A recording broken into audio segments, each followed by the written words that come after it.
So I thought I would give a recap of what's happened so far in my adventure, my little journey here. So I have some notes that I'm looking at right down here that you can't really see, but here they are, upside down. So day one, I hiked 4.1 miles. Point 0.9 of that doesn't count because it was from the parking lot up to Springer and then back. So 3.4 miles on the trail. Highlights of day one. Um, I set up my tarp too low. It was the 9x9 tarp. I ripped it, and then I redid it, moved it to another spot. And when I moved it, it did so during the pouring rain. Whilst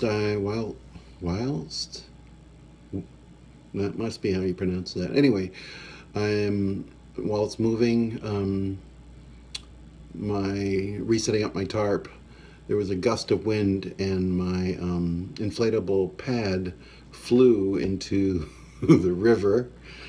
Luckily for me, it was more of a brook, a tiny little river, tiny creek, and it wasn't going anywhere. It did fly through some thorny bushes, which is not good, but there were no holes, so that was fine. That was day one. It was very cold that night. It was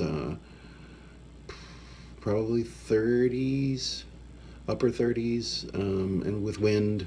So with wind chill, it was below freezing. I hung out stuff on the line and it froze. That was day one. Day two, 6.6 miles, made it to AT mileage point 10.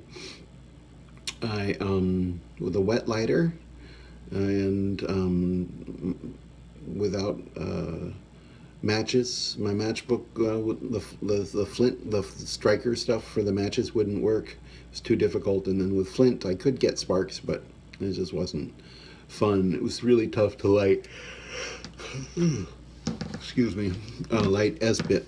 So I had cold oatmeal and mixed with carnation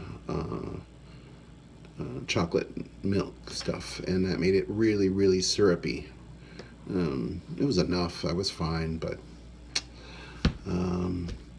day three, only went 2.3 miles and got a ride to the hiker hostel. Next day, I left the hiker hostel at like 5 p.m. or something, really kind of late, or maybe it was 4:30. But anyway, it was really quite late, so I only did 2 miles that day. Next day, 6.3 miles. So at this point, this is day 5, and I'm at mileage point 20.6, just beyond Woody Gap, on a rock quarry. It was really quite nice. Surrounded on 3 sides, protected from the elements, which is an important thing for a tarp. Day 6, 6.1 miles. Day 7, 4.7 miles, but a very hard 4.7. I went up this thing called Blood Mountain, and it was a misty rain, kind of like what you would have in Portland, Oregon, and went going uphill, and it was also very windy. I don't know the mileage, but let's say 20 mile an hour winds with gusts, and cold, maybe 40 degrees or so. Hiking, I was fine. But when I got to Mountain Crossings, which is a outfitter that's located right on the trail, I didn't get out of my wet clothes because I was going inside of a store, and I got really, really cold. Luckily for me, I ran into some people that I'd met, and I ended up spending the night with them at their cabin right there. And next day, I didn't leave that cabin at all. So day 8, mileage point about 31.4, I did what's called a 0, which is not traveling at all. Day 9, 3.6 miles. Day 10, 9.3. Day 11, 8.3. And then I stayed that night, day 11, at the top of Georgia Hostel. Day 12, another 0 at the top of Georgia Hostel. And then day 13, 11.3 miles. And a cold night that night. And I'm finding this to be a reoccurring theme. So if it's really cold, I don't get up early because it's so cold. I guess you want your stuff to, I don't know, for whatever reason, I'm not getting up really early. I suppose it's when it's so cold I can't sleep, and then I want to sleep more. I want to sleep in because I haven't been sleeping. I think that's a big part of it, actually. Day 13, where I went 11.3 miles, it was either 7 degrees or 17 miles, 17 degrees, somewhere around there. I noticed that when I put my iPhone on the ground, after charging it, the battery just went. But the battery charger that I'm using for the USB didn't. So someone else on the trail said that the battery chargers have some sort of protection against the elements inside of them, but that the phones don't. So when it's really cold, I'm going to not keep lots of juice in the phones. Or maybe in general, it might not be a good idea. Maybe the batteries are better as storage mediums. All right, so let's see. Day 13, 11.3 miles. Okay, day 14, 5.4 miles. I spent the night at top of Georgia again. And then day 15, I did what's called a 0, so no mileage at all. At top of Georgia is where I stayed. Day 16, 6.7 miles, but it was really cold that night. So the next day, I only went 2.3 miles. I remember I left at around noon. I also ran into the same folks that I'd stayed with near Mountain Crossings. I apologize for all the yawning. Day 17, where I'd only gone 2.3 miles, I made it into North Carolina. Day 18, 7.8 miles. Day 19, 8.5. Day 20, 8.7. So I have 3 almost 8-mile days in a row. The middle one, though, is where I got injured. So my injury was somehow I hurt the muscles that connect my toe muscles that allow you to stand on your tippy toes. I think I tore some muscles maybe, or strained them. Probably strain is better because I've been recuperating pretty fast. So on the day where I went 8.7 miles, I was 100% injured that day. And basically I just walked on my heel, my heels for both feet early, because I wanted to have an even gait. And then on day, so this is day 20, the third day of around 8 miles a day. I'm at mileage marker 102.3. Day 21, I went 4.1 miles. And it was my first night at the Sapphire Inn in Franklin. I ended up spending 7 nights there. I'm now on my 7th night. Tomorrow morning I'll be leaving. And I suppose it's good enough, the hotel. You know, the faucet drips in the bathroom. There's the doors rattle. But the cable works, the internet works.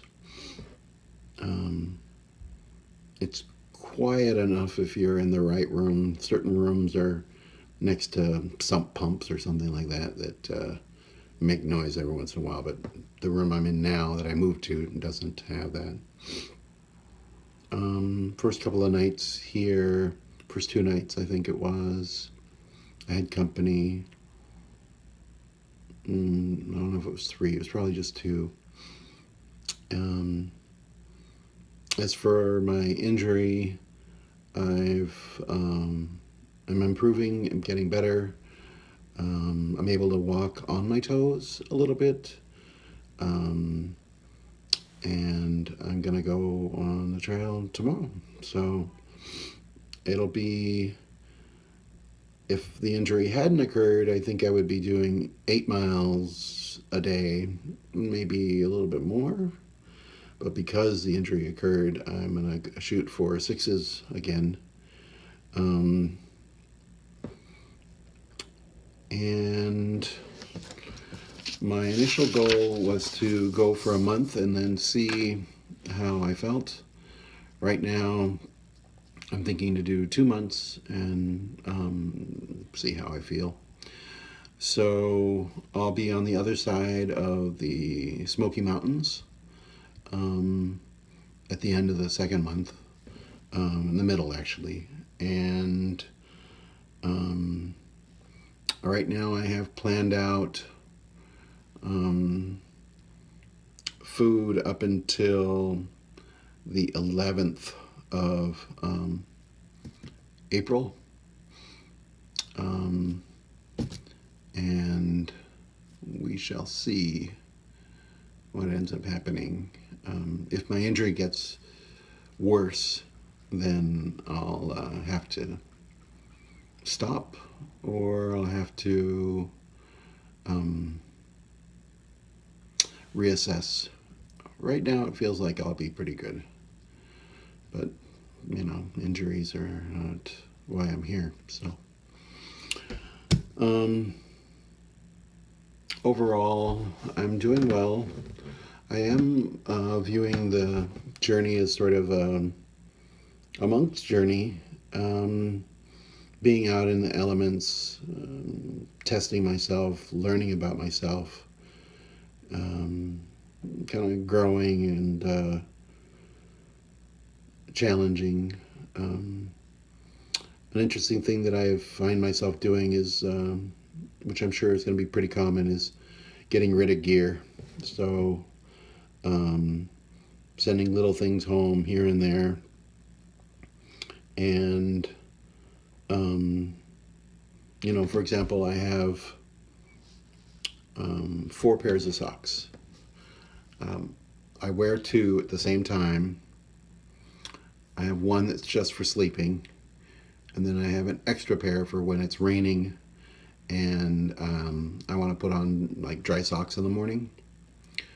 Well, that extra pair, I'm getting rid of them. I don't like the idea of putting dry socks on and putting them in wet shoes. They're wet, and the socks from the previous night will be dry because I'll put them in the pouch of this right here while I'm sleeping. So I'm just not going to have that extra pair of socks.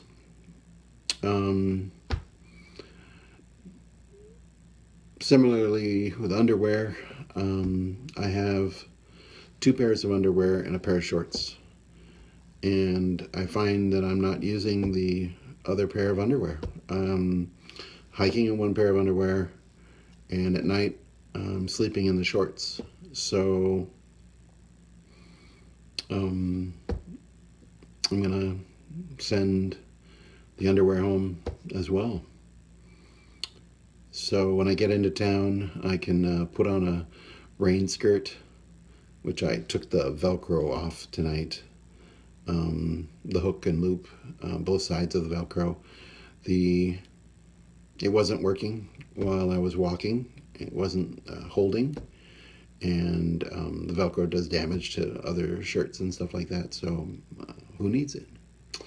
So I'm sending that Velcro home, um, and so it'll be naked in the laundromat, I suppose. But thus far, I've been at hostels where they provided clothing, or I had somebody else go and do the laundry. So I haven't had any issues with being naked in the laundromat, even if, or wearing rain gear at the laundromat.